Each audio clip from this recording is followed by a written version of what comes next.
President Trump says the ceasefire is over, and in the same breath insists that doesn't mean a return to war. If you're just catching up, Hormuz had already been simmering, Iran weighing service fees on ships crossing the strait, rejecting outside help with mine clearance, while the ceasefire framework was supposed to keep that waterway open enough to head off a wider economic shock. This is Iran War Daily. Today, strikes on U.S. bases in Bahrain and Kuwait, tanker attacks in the Strait, and Washington yanking the oil waiver. Where does Brent land on all of it? Stay with us. From News.net. The confusion and uncertainty in Trump's mixed messaging and his approval of back-to-back military strikes leave major questions about what comes next in the conflict, just weeks after difficult diplomacy to reach even an initial deal between the longtime adversaries.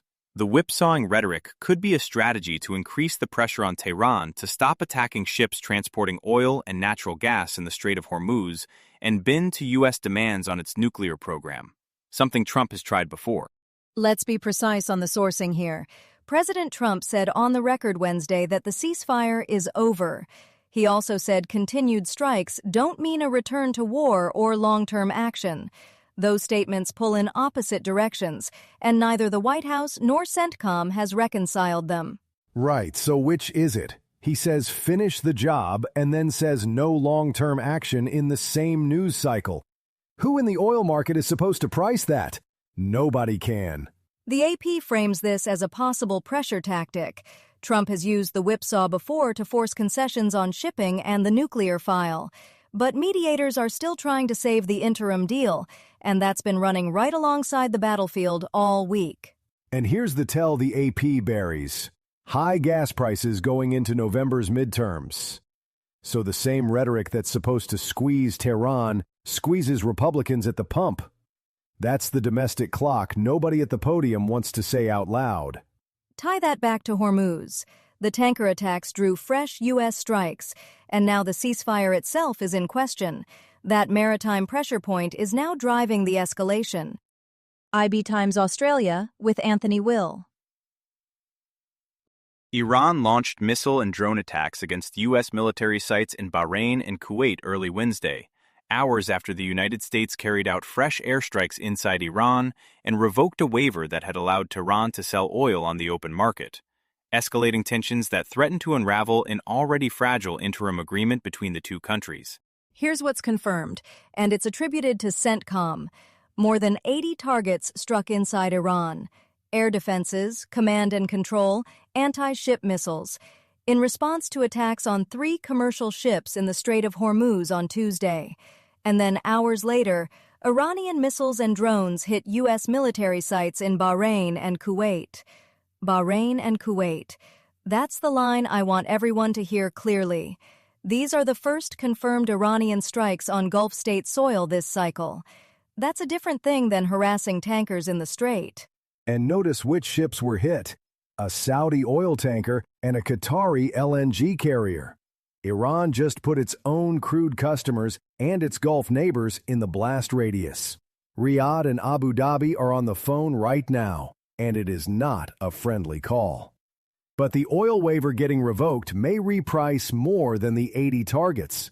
Washington just pulled Tehran's license to sell crude on the open market, the same night as the strikes. 2 levers, no ceiling stated on either. So who's supposed to price that? And there's the tension nobody in the administration has reconciled.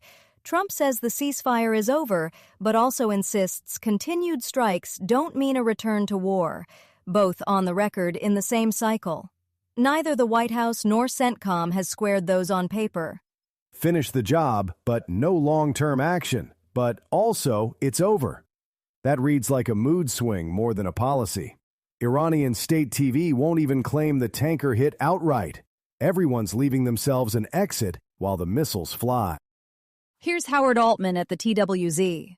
U.S. Central Command, CENTCOM, announced that its forces have launched a series of powerful strikes against Iran to impose heavy costs for targeting and attacking commercial shipping crewed by innocent civilians in an international waterway.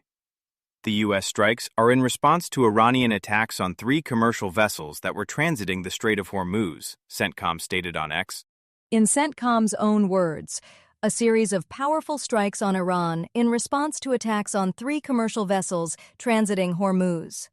Iranian state broadcaster IRIB reports 13 explosions in southern Iran, 6 near Keshem, 7 near Tarovi in Sirik County, and CENTCOM calls it a clear violation of the ceasefire. That's Washington's framing. Trump separately said the ceasefire is over. Those aren't the same statement, and nobody at the White House has reconciled them on the record. 3 tankers. That's the trigger. And notice the timing. The Treasury pulled the general license on Iranian oil right before the missiles flew.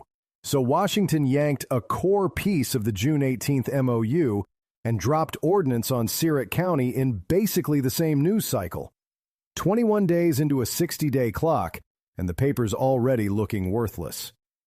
Airstrikes and sanctions, pulled together, with no stated ceiling on either one. CENTCOM says heavy costs. It doesn't say how heavy or when it stops. And revoking that oil license isn't just symbolic. It directly hits whoever's been buying Iranian crude on the open market. Beijing's discount at Hormuz just got a lot more expensive to collect. This one's from The Guardian. Oil markets have recorded their sharpest price rise in nearly 2 months after a series of attacks on fossil fuel tankers near the Strait of Hormuz led Donald Trump to declare that the ceasefire deal with Iran was over. Brent back above $80. That's the steepest jump since the ceasefire started, and it's the tanker attacks that did it. The market moved before Washington even opened the sanctions drawer. And The Guardian is explicit about the sequence.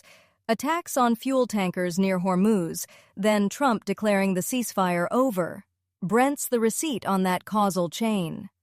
Remember, this same benchmark was north of $110 in late May, then fell once tankers could actually transit the strait. So the market already told us exactly what the strait is worth. It just repriced it in reverse. I'd separate the 2 tracks here. The $80 print is the market pricing the shooting. The sanctions lever lands separately, and it gets its own segment. Neither track has a stated ceiling. Right, and one line I keep chewing on. UK short-dated bonds had their worst day since March in the same window. The shockwave off Hormuz doesn't stop at the tanker deck. It's in the gilt market by lunch. Here's Kyle Fitzgerald at The National. A U.S. official warned Iran's actions in the waterway were wholly unacceptable and will be met with consequences. A spokesman for Qatar's foreign ministry earlier on Tuesday said the country holds Iran fully legally responsible for an attack on a Qatari LNG tanker, one of 3 ships that have been struck in recent days. Here's the part that actually bites. Washington revoked the general license that let Tehran sell crude on the open market. The strikes make the headlines, but that waiver revocation is the piece that follows Iran's barrels all the way to Chinese refiners. And to be precise on the attribution, a U.S. official called Iran's actions in the strait wholly unacceptable and promised consequences per The National. Qatar's foreign ministry separately said it holds Iran fully legally responsible for a strike on a Qatari LNG tanker, one of 3 ships hit. A Saudi-flagged tanker was reportedly among the other 2, Reuters says. And notably, Tehran has not commented on any of it. Qatari LNG and a Saudi flag. So the 2 Gulf states with the most to lose are now both sending Iran the bill. That's a very different conversation in Riyadh and Doha than a U.S. carrier launching jets. Alongside the military track, Washington has now moved on sanctions too. Airstrikes on one side, oil restrictions on the other, and no stated ceiling on either, at least on the record. And Brent was already climbing on the tanker attacks before the sanctions landed. Layer a supply cut on top of a shooting war in the Strait, and the market starts treating it like a structural shock. If Iran War Daily helps you stay informed, consider subscribing and leaving a quick review wherever you're listening. It only takes a moment, and it helps other people find the show. You'll find links to every story we covered today in the show notes, if you want to dig further into any of them. That's Iran War Daily for today. This is a Lantern podcast.